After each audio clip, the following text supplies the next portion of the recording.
that going now as well. Okay, so welcome everybody to this month's Morpheus Intelligence Update. We're going to be dealing with the subject of imposter syndrome, where we are going to be looking at the whole idea of what is preventing you from showing up authentically in life. So this is our Morpheus Intelligence Update for this month. So what is imposter syndrome? Let's just start with that question. And fundamentally, it's about doubting your abilities and feeling like a fraud.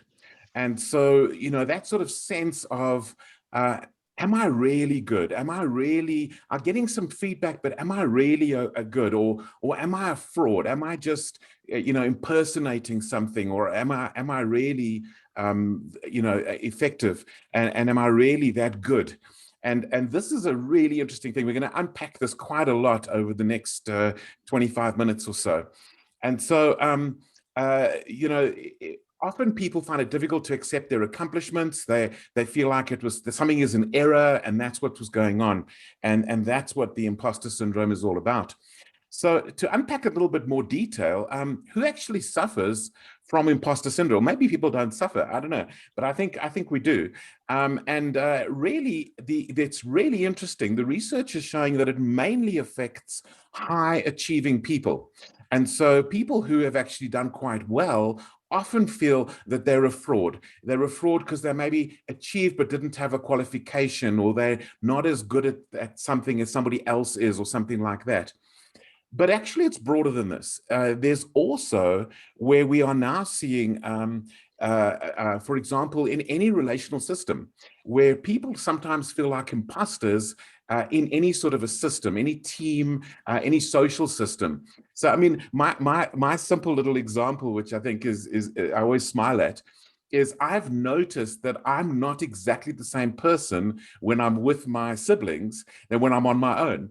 There's something there about, you know, I'm the baby of the family, I'm the youngest one, and you know, maybe there's something there that I'm not quite up to it, or something like that. And so it can happen in any system. It can happen. I remember as a parent regularly feeling like I'm a fraud as a parent. I'm just nowhere near as good as I want to be, or as good as I need to be. And so these are the sort of systems where we start to see this emerge as well. So it's not limited to high achievers. So why would we want to be liberated from this imposter syndrome? So why would we want that? Why would we want that liberty, that liberation from the imposter syndrome? And what we can see here is there's a bunch of different reasons that we want to be doing this.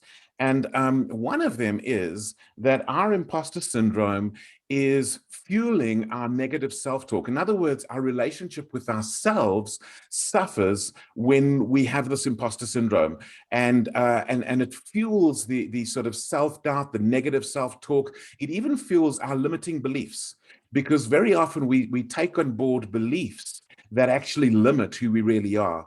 And so we end up trapped in the space of the beliefs we have about ourselves that are actually limiting. The second reason why we would want to be free from this is about our relationships with others, because what imposter syndrome promotes is it promotes the sense of fitting in instead of belonging. And maybe I can just quote Brene Brown very briefly, where she, in my opinion, probably one of her best books ever that she's written, The Gifts of Imperfection, which is now 11 years old, believe it or not. In that book, she says the following. She says, fitting in is about assessing a situation and becoming who you need to be accepted.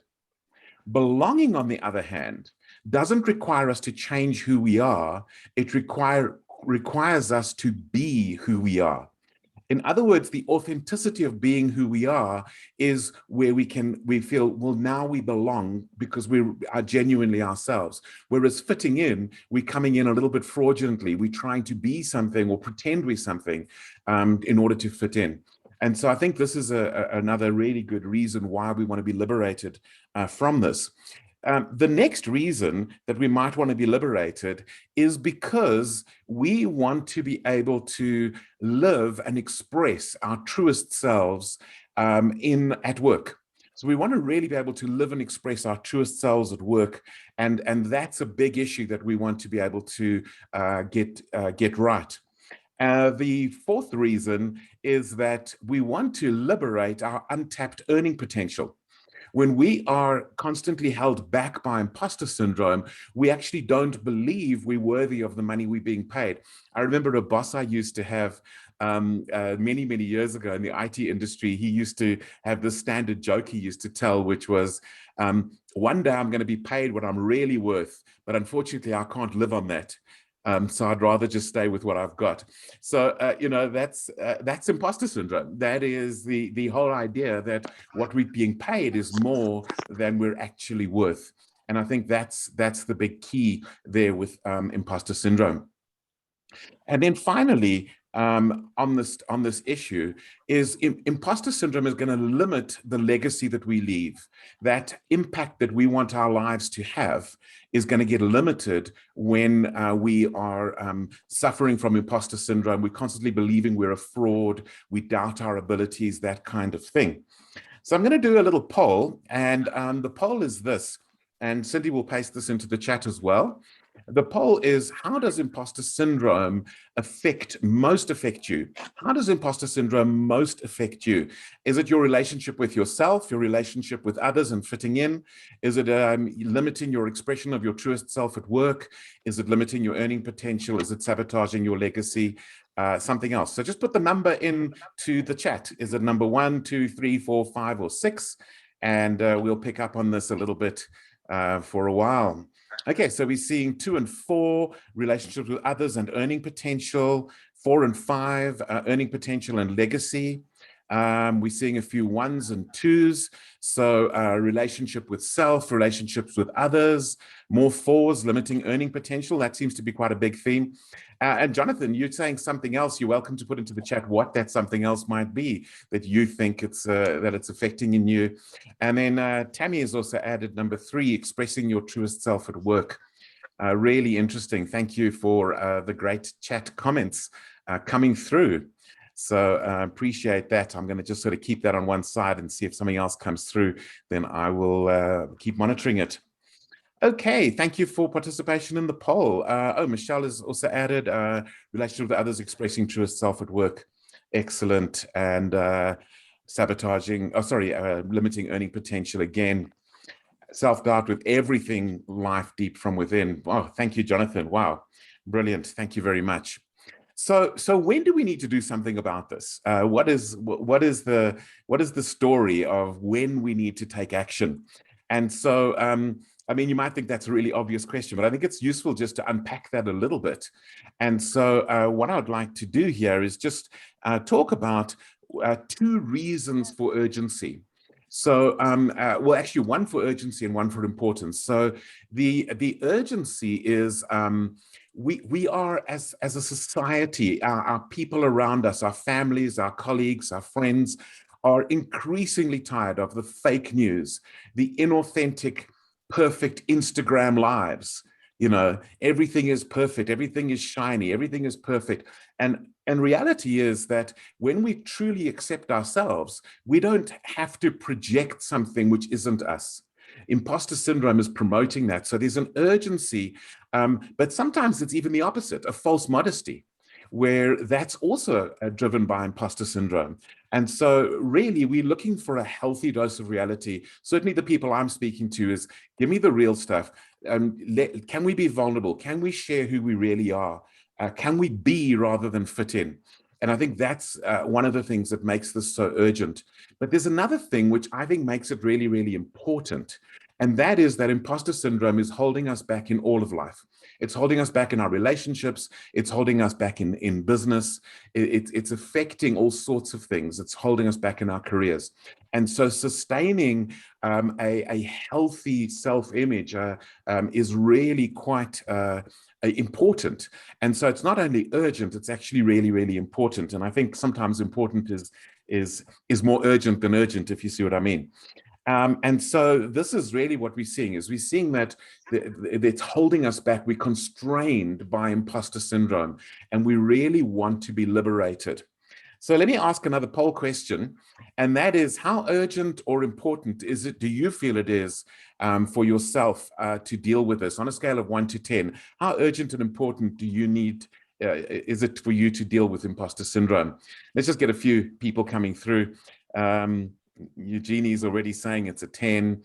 We're seeing an 8, a 7, an 8, a 2. Okay, very good. We've got a 9.42. Very good. 9s, 4s. Okay, 8s. All right, a whole bunch of different scores there. Very, very interesting. Okay. It creates excuses that we tell ourselves. Jonathan, you're 100% correct. Thank you for that. Also got a 7 coming through. All right. Okay, so we've got a few interesting scores coming through for that. Now, let me continue. And what I want to get into now, and this is where I'm going to spend a little bit more time, is how can we live a confident, authentic, and liberated life where we're not sort of struggling with any sort of false sense of who we are and that kind of thing. And so I'm going to take a little bit of time with this, and I'm going to start with a very interesting idea, which is the idea of confidence as a journey. Confidence as a journey. And the reason I talk about that, I talk about this a lot, is that so many people believe that confidence will happen one day when. I will have full confidence when I'm rich enough, when I am educated enough, when I am thin enough, when I am successful enough, when I am popular enough, then I will have confidence.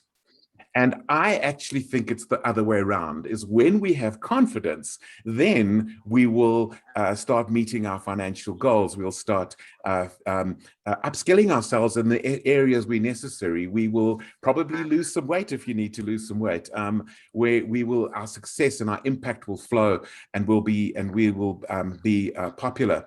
And so the real issue here for me is that confidence comes from a different journey. Confidence comes from all of who we really are. Each and every person has their own genius. Each and every person is a genius in their own right. And so we have this, we have this abilities within us that are genuine, they are real. I believe every person is a genius in their own way. And but we also need to accept our slowness. I think there's certain areas where I'm absolutely brilliant. I think there's some areas where I'm pretty slow. Okay. And so there's a whole lot of things, our mediocrities, our quirks, our introversions, our extroversions. Accepting all of that is what creates that that space for us to be able to, we've got somebody echoing. Cindy, if you can just mute that person. All right. So we've got this whole thing of this fully embracing who we really, really are. And what we're going to do here is just to talk about this a little bit more, is I'm going to introduce this essence journey as a concept, and then we're going to be playing with it a little bit.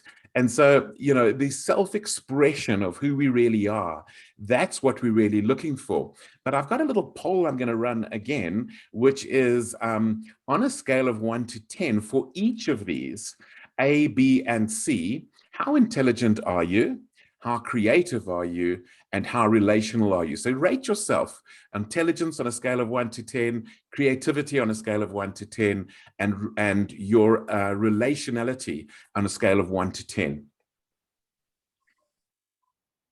Some people would call this third one connectedness, how good are you at being connected with others?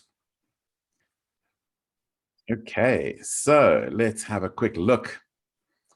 Okay, so we've got some quite high scores. We've got some lower scores. Very interesting. Okay. Okay, very interesting. So we've got a whole sort of variety from different people, different sort of ideas, different sort of areas where people would, how people would describe themselves in these various ways. Some people feel they're less intelligent, more creative, or more relational, and so on. And so we're seeing, I don't know if you're noticing, quite a few diversities in people's responses. Um, and that's really very fascinating. So the concept I want to introduce here is the question I've asked in the poll is the wrong question. It is totally the wrong question. There is a different question we should be asking ourselves. And I'm not going to ask you to put this into the chat, but you can if you want to, I guess. I'm not going to stop you either. And the right questions are the following three questions. How am I intelligent? How am I creative? How am I relational? Because everybody has an aptitude an area where they're intelligent. And the better we understand how we are intelligent is much more important than how intelligent are we. Everybody has creativity, but we need to understand how we are creative. So for example, for me on creativity, there are a bunch of areas where I regularly find I am extremely creative, absolutely brilliant at times. And there's a bunch of areas where I'm not creative at all. So I, for example, have never been good. My fine motor skills are terrible. I've never been good at drawing. I don't even write in a way I can read my own handwriting. And so when I look at creativity, painting, drawing, sculpting, musical instruments, none of those apply to me. But there's a bunch of others that do. And so this journey of how am I creative is way more important than how creative am I? And the same with relational. So many people believe, oh, because I'm not good at networking at social events, therefore I'm not relational. Or because I don't have deep just 2 or 3 ultra deep relationships, therefore I'm not relational. No, there is a relational facet to every single human being. In fact, our brains are wired to connect. There's a lot of research on this, which shows we don't fully function if there isn't a connection in our lives. If we don't have connection, whether it's family, friends, whatever it might be, without that connection, our brains don't function properly and we won't fulfill our potential. So we all relational. It's wired in. It's part of our DNA that we are relational, but how we are each relational differs incredibly. Some people are very strong on the emotional connection. Some people are really good at putting different people together. There's incredible diversity. And so this is the better question is, how are you relational, not how relational are you? And the intelligence one is one of the ones I can spend the most time on, because I've done a lot of work. I mean, just taking StrengthsFinder, I've probably done about 1,500 hours of coaching people on StrengthsFinder.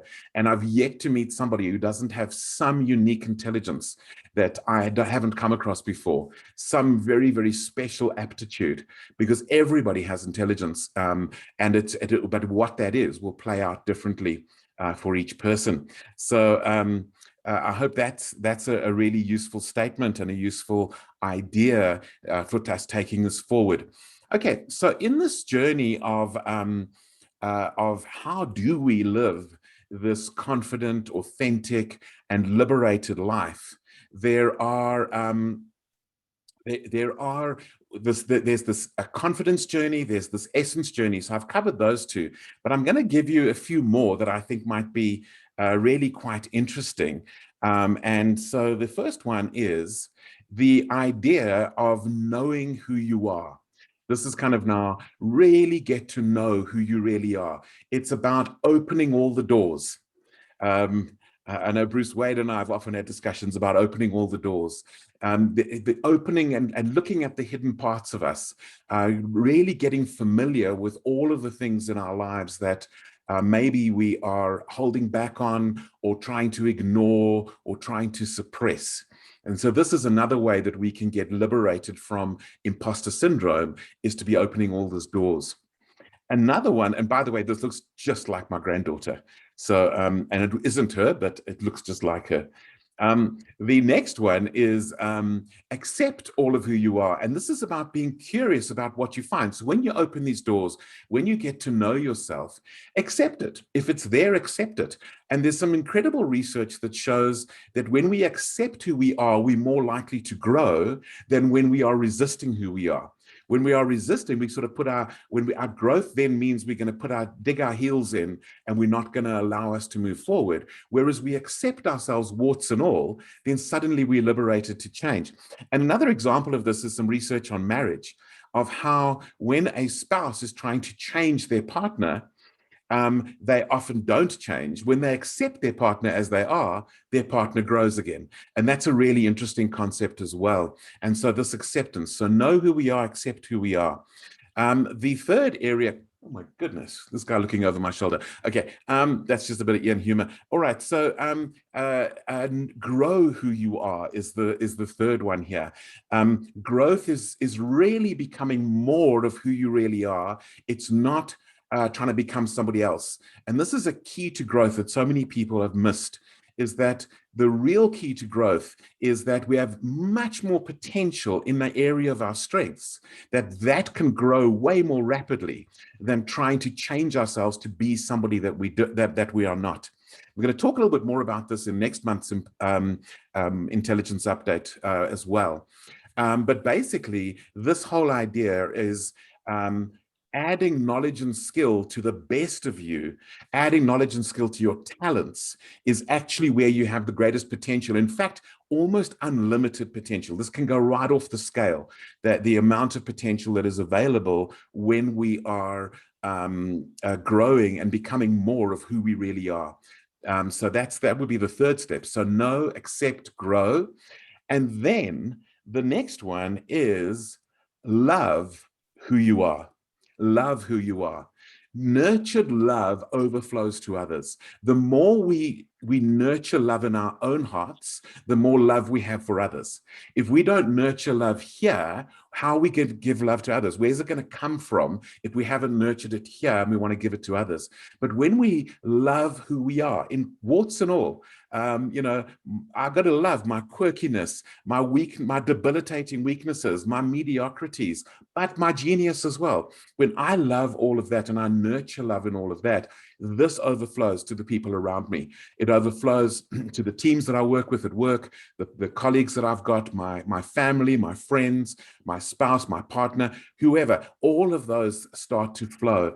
And so that is the third tip, the fourth tip. And the fifth tip over here of dealing with imposter syndrome is bring who you are. Your unique essence is a unique gift to the world. Every single person has something unique to offer to the world. And you might not be quirky like this. Maybe I am, but you might not be. But whatever is in your deepest essence, bringing that to the world is a unique gift. And if we don't get the real you that is unique, then we are going to be limiting the impact that we have. And so those are the tips that we have, the 5 tips for this. So let's handle a bit of Q&A. I see we've got 26 minutes past. I do want to tell you about something else, but if you've got any questions, feel free to put them in the chat. And while you are busy doing that, Tammy says she knows the topic for our next coaching session. I look forward to it, Tammy. Thank you, Karen, for your feedback there as well in the chat. So if you have got any questions, feel free to put them in the chat. I do want to just quickly let you know about something which is next month's intelligence update is going to be on the neuroscience of your uniqueness, the neuroscience of your uniqueness. Do you believe that you are wired uniquely, or do you believe that you can be anything you want to be? So we're going to be unpacking that a little bit next month. And of course, it has other implications like what impact does your uniqueness have on your community, your teams, and your goals? All right, so I'm going to go back to the Q&A and pop myself back into the screen. Here we go. So any questions coming through? And feel free, I'm actually going to stop the recording as well.